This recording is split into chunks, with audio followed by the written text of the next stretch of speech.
Is it the mustache? Who knows? What's up, YouTube? The Pantheon reveal video just got posted. Looks like he is going to be the next champ to come to Runeterra. Let's take a look at the video first of all. I haven't seen it yet myself. By my spear, the gods will no war. Today we say enough. So Pantheon in his human form. 4 mana 4 to overwhelm, barrier, and fated. Alright. I'll let the video run first and then we can go back and stop and analyze cards.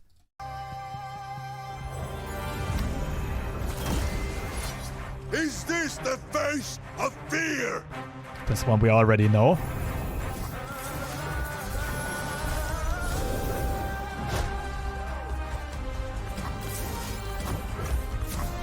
We fall as light upon darkness. Bleed, we must! Onwards! So buff and a stun. This combat trick we already know.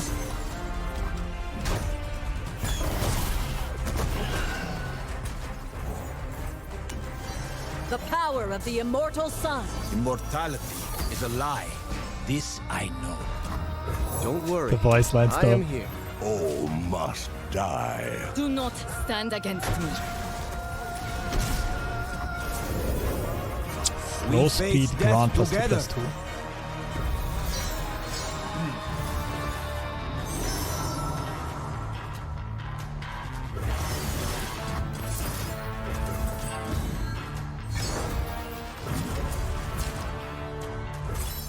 That doesn't count as a double target him, does it? Oh wait, it did proc fated, I think. Are you ready to destroy a demon, Oracle? I'm ready to light the way, Atreus. I will make the gods remember this day! Pretty epic animation. When I'm summoned or level up, grant me a random keyword for each round you've targeted allies this game. Holy smokes! And he already has 3. Well, 2 technically. Barrier, of course, wears off at some point. Atreus, let us pull our enemies apart. I do not fight for you, creature. Stand resolute. There is nowhere left to go but up. But up. Face my shield. Each life a rare jewel. Worth fighting for, worth dying for. We will shake the heavens with our victory! And the voice line's still alright, and here we see all of the cards.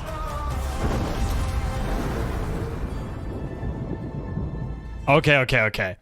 Wow. I don't think we need to rewind the video. I just stick with the cards here that got shown. So the bottom right, I just move the camera real quick. It's just Saga Seeker. We already know that. Not that interesting nor important.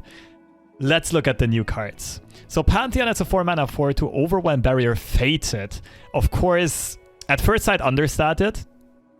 But yeah, especially in a synergistic deck with the fated keyword, can grow to be durable quite quickly. And with the addition of all of those cards like We Stand Together, cards like Shield Vault, and whatever that other slow speed... Maybe this one? I'll rewind the video in a second. Pantheon can become very hard to remove. Targeted allies in 5 different rounds. That's an interesting one. So realistically, Pantheon is going to level... in a good game, it would probably be around 6-7 the earliest. More reasonable would probably be around turn 8. And that's where most of Runeterra's finishers are, right? Now, 2 things to note here. Pantheon is going to be... Like, he does level up in deck, but he's going to be significantly better if you get the level up progress while he's on the board and target him. Because then you, of course, make use of the fated keyword in combination with the overwhelm keyword. And then you're basically just hoping to roll spell shield off of the level up. And you all of a sudden have a very effective finisher. Some, I don't know, 11 attack unit like in the trailer. Ideally stuff like Fearsome and Spell Shield. Good chances of going through. So Pantheon looks pretty amazing. I mean, the level up animation was awesome. Very thematic and synergistic to a Targon mid-range deck. Very stats driven, not too strong in the mid game, but can turn into a big finisher, which is like over the course of a couple of turns, which is generally a design that I am very appreciative of. All right, now that the cards are also up on Twitter, this looks a bit prettier. Let's move over here. We see that the signature spell is Shield Vault. Grant an ally +1/+1 and stun an enemy 2-mana slow speed. All right, I like this a lot. Super synergistic with the Fated keyword, as well as makes a lot of sense in a tempo-based mid-rangey deck like Pantheon Taric. I like it a lot. This will mostly be used to set up an attack, basically, but it is limited by the fact that it is slow speed, right? So your opponent gets the chance to answer. I very much like the low mana cost of this card, though, because then you can often still play a unit and in the very same turn cast this and make use of the Fated keyword right away, as well as get Pantheon that level up stack. Defensively is quite interesting, though. This is a very strong card defensively, being able to stun a big unit at just 2 mana, but again, slow speed. So if your opponent is wise, they will often set up open attacks, and therefore Shield Vault is limited in its defensive use. So far, I'm a big fan. Pretty cool design. Let's move on to the other 3 cards.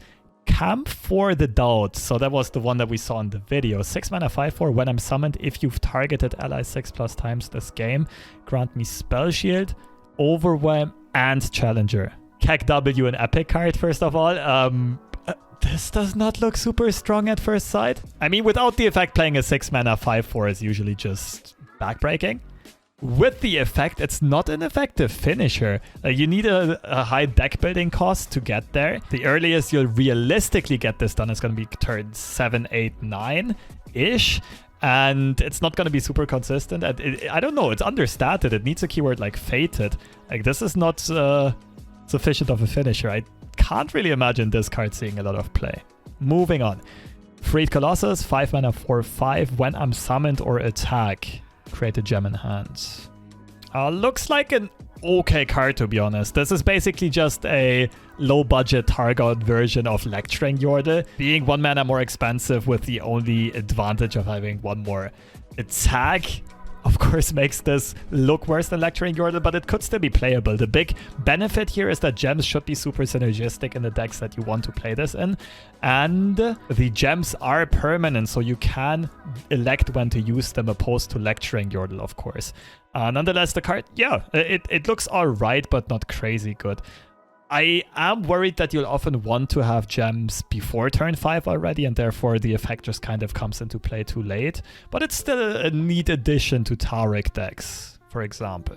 Against the Odds, another epic card. Let's hope that this one's actually playable. 3 mana focus speed. If your opponent has more units than you, grant an ally +1/+1 for each extra unit they have. Why do they do this with epic cards? I don't get it. Like, do you not want people to craft epic cards? I mean, okay, let me tell it this way. This is a card that's only good if you're already behind, and if you're playing a mid-range deck, you don't want to be behind. At the same time, the buff is probably not gonna be enough to get you back into the game. I don't know what to do with this card. Like, the only use for it would be if you basically go all in on 1 combo champion, something like Lee Sin, and your opponent plays some Swarm deck with 6 units. And the other scenario would maybe be something like a Radiant Guardian, something big defensive. But again, for this card to make any type of sense, you are required for your opponent to play a more swarmy deck than you are, and therefore, in half of the matchups, this card will just not really have a lot of use. Alright, moving on, I'll just act as if the 2 epics are not real cards. Let's go back and have a look at this whole package. I assume these are going to be all of the Targon cards for this part of the expansion.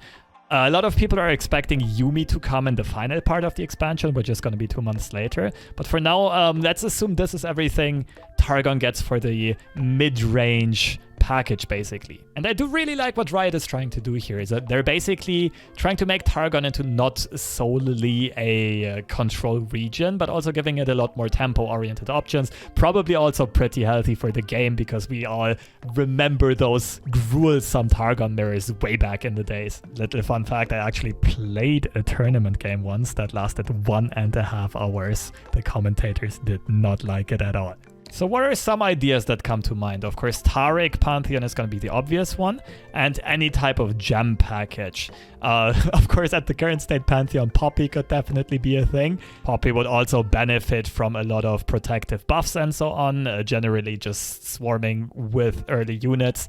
And I don't know, Rally on Pantheon might not be the worst thing with the Overwhelm tag. Pantheon Noxus could definitely be a thing, just as a very aggressive deck. Riven comes to mind. Blade Fragments will be a very easy way to proc those Fated buffs. Maybe something like Draven could make sense as well, just because of the 0 mana Fated procs when you target units. And of course you have access to Brother's Bond, to stuff like Might even, to get some great finishers. And the last thing I could think of would be Ionia, maybe paired with something like Zed, some aggressive champion. Who knows, maybe even Cannon? Recall synergies, basically, as well as the effective combat tricks that Ionia just possesses. Maybe Rush will even start seeing some play as just a very cheap and effective way to proc the Fated buff. But then again, you don't really want to end up recalling Fated units. They will use their buffs, so this is a bit more exotic. I could definitely see Demacia be a very natural fit, though, because of strike effects, proccing Fated, but also having access to good combat tricks like Sharpsight. And Golden Aegis and Relentless Pursuit both currently target your own unit as well, proccing Fated, giving the Pantheon level up another stack. Seems like a very natural fit. And especially in those types of archetypes, We Stand Together should really, really shine. So I find it hard to gauge the power level here. That the power level of decks always depends on, of course, the other cards in the expansion, but also what exactly the meta is going to look like, and if the deck will have a niche in that meta. But overall, just looking at the cards, this does look like it has serious potential. Of course, all of those decks are mainly going to be carried by a card like Wounded White Flame, as well as the effectiveness of the combat trick We Stand Together, and a lot of older cards that already exist in this game. But I could definitely see some Pantheon decks be competitive once they get refined. Alright, I am very excited about this one. I am very happy that Targon finally moves away from just being this endless value control region, and also getting some more tempo tools, which should make for some more fun and interesting games. As always, let me know what you think. I am very interested in your guys' deck ideas, as well as how strong you think this whole Pantheon package will be. And I guess I'll see you tomorrow for another set of reveals from Magic Misadventures.